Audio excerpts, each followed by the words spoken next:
നരേന്ദ്രമോദിയും ബി.ജെ.പിയും കടന്നാക്രമിച്ച സോണിയാഗാന്ധി രാഷ്ട്രീയ നേട്ടത്തിനായി വെറുപ്പിനെ പ്രോത്സാഹിപ്പിച്ചുവെന്ന വിമർശനം.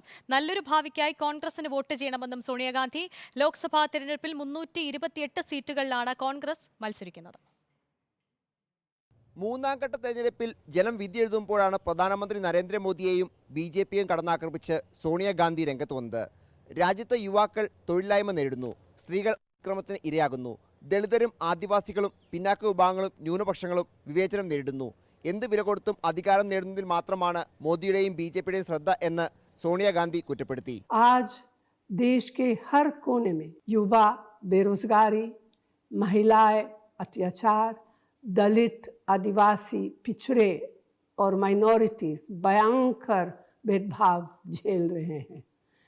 ऐसा माहौल प्रधानमंत्री नरेंद्र मोदी और भाजपा की नीयत की वजह से है. उनका ध्यान किसी भी कीमत पर सिर्फ सत्ता हासिल करना है. राजनीतिक लाभ के लिए नफरत को बढ़ावा दिया है.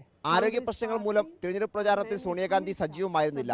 രാജസ്ഥാനിൽ മാത്രമാണ് പൊതുറാലിയിൽ സോണിയാഗാന്ധി പങ്കെടുത്തത്. 1989 ശേഷം ഏറ്റവും കുറവ് സീറ്റുകളിൽ കോൺഗ്രസ് മത്സരിക്കുന്നത് ഈ ലോക്സഭാ തെരഞ്ഞെടുപ്പിലാണ്.